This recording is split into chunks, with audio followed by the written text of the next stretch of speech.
Yesus Kristus, dimanapun kita berada saat ini, sungguh kita bersyukur kepada Tuhan Bapa Yeshua HaMashiach Elohim yang masih memberikan kita kesempatan untuk hidup, bernafas, apalagi masih bisa diberikan waktu kepada kita untuk bisa melayani Tuhan yang Maha Kudus.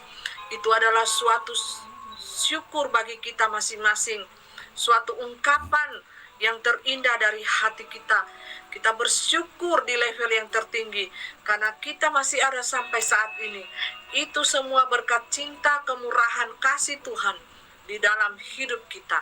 Dan Tuhan mempunyai tujuan yang khusus, yang spesial bagi kita di dalam menciptakan diri kita masing-masing dengan karunia dan talenta yang Tuhan telah berikan dan taruh di dalam diri kita masing-masing.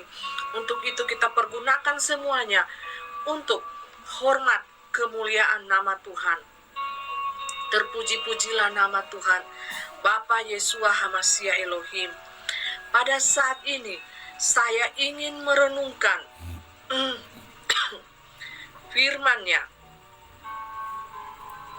dari kitabnya Wahyu pasalnya yang ke-13 ayatnya yang ke-15. Ini yang akan saya bahas terus-menerus.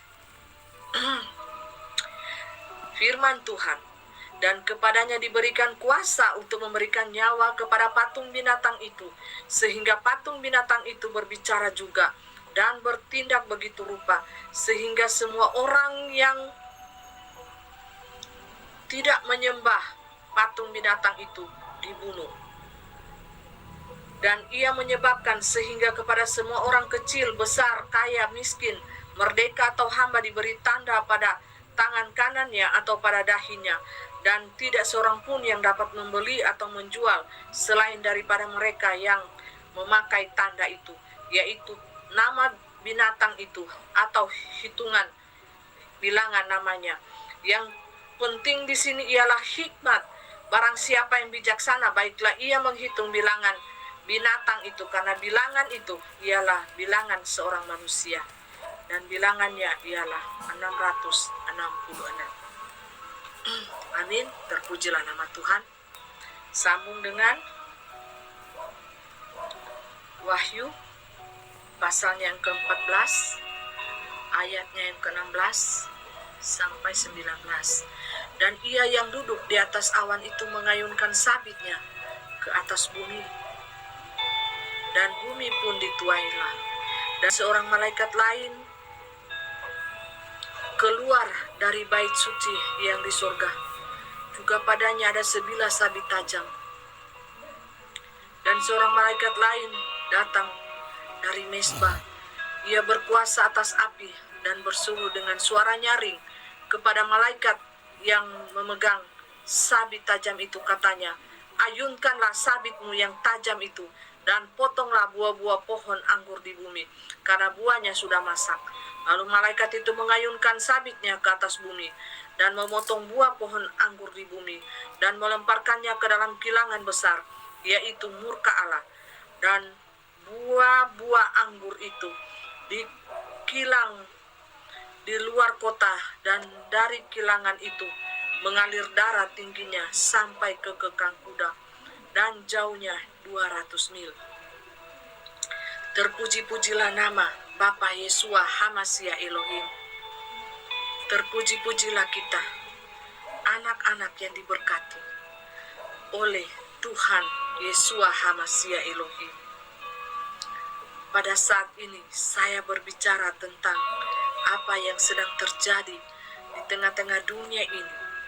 Telah ada dicatat di dalam kitab Wahyu 2000 tahun yang lalu, telah diperingatkan oleh hambanya, hamba abdi Allah yang maha tinggi pada waktu itu. Dia telah menulis kitab firman Tuhan yang bagi kita sebagai penuntun, pedoman di alam roh supranatural spiritual. Hendaklah kita membaca setiap lambang, setiap angka yang terjadi merupakan kode bagi kita untuk kita menjalaninya di alam dunia nyata ini. Terpuji-pujilah nama Tuhan yang telah memberikan karunia kepada saya, yang telah memberikan talenta-talenta kepada saya. Itu semua daripada Bapa Yesua Hamasia Elohim. Saya bersyukur, saya mengucap syukur untuk semua karunia-karunia yang Tuhan berikan kepada saya, untuk saya membongkar semuanya, dan saya memberitahukan kepada kita sekalian untuk dunia manusia, dunia nyata, yang pada saat ini kita sedang menjalaninya kehidupan itu. Bapak, Ibu, Saudaraku yang diberkati dan dikasihi oleh Tuhan Yesua Hamasia Elohim, kita sedang berada di penghujung masa. Kita sedang berada di penghujung akhir sebuah masa kehidupan, periode kehidupan umat manusia. Sebagai penutup di kitab Wahyu ini yang sedang berjalan bagi kita saat ini adalah tanda pemisahan daripada alam ilahi, supranatural, spiritual bagi kita manusia. Adakah kita yang peka dengan tanda angka 666 ini bagi kita yang sementara ditandai pada saat ini? Kita hendak menjadi mempelai Tuhan yang berhikmat, bijaksana, dan tidak takut sedikit pun. Karena yang kita hadapi ini adalah manusia. Manusia yang dipakai oleh setan, iblis, dajjal. Dan kita juga manusia. Sama-sama makan nasi, sama-sama makan tepung, terigu, gandum. Tetapi pada saat ini yang ingin saya katakan adalah tentang pembagian daripada dua sisi antara kambing dan domba, ilalang dan gandum, sementara dipisahkan pada saat ini. Kita menjadikan diri kita ini sebagai apa? Ilalang atau gandum. Pada saatnya akan dipisahkan, semuanya akan terlihat nyata. Apakah dia sebagai gandum atau sebagai ilalang? Tumbuh bersama-sama, berkembang biak bersama-sama, masuk rumah ibadah bersama-sama, berkuar-kuar mengajar dan berkhotbah bersama-sama. Tetapi apakah rohnya tumbuh sebagai gandum ataukah sebagai ilalang? Apakah rohnya sebagai domba atau sebagai kambing? Mari kita akan melihat rahasia ini di alam roh spiritual supranatural. Maka saya akan mengatakan kepada kita, masihkah kita berbangga dengan menerima diri kita sebagai ilalang? Masihkah diri kita berbangga apabila kita memakai tanda 66 itu yang akan muncul di dahi sebagai lambang roh, tetapi pemakaiannya di lengan kita?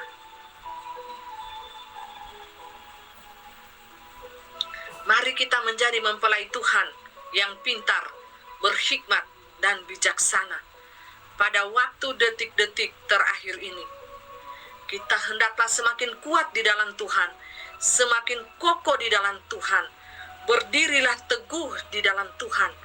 Jangan pernah takut dan jangan pernah undur selangkah pun, walaupun nyawa kita taruhannya. Mau mati secara enak atau mati secara martir, itu semua telah ditentukan di tangan kuasa ilahi. Kita terima siap atau tidak siap, itu yang akan terjadi di hadapan mata kita. Untuk itu, berdirilah teguh sebagai mempelai Tuhan yang tangguh, yang kokoh, yang agung, yang mulia di hadapan Tuhan, bukan di hadapan manusia. Kita jangan pernah mencuri kemuliaan Tuhan untuk kemuliaan diri kita, tetapi kita serahkan kemuliaan itu semuanya ke tangan Tuhan, ke tangan kuasa hadirat Tuhan. Karena apa?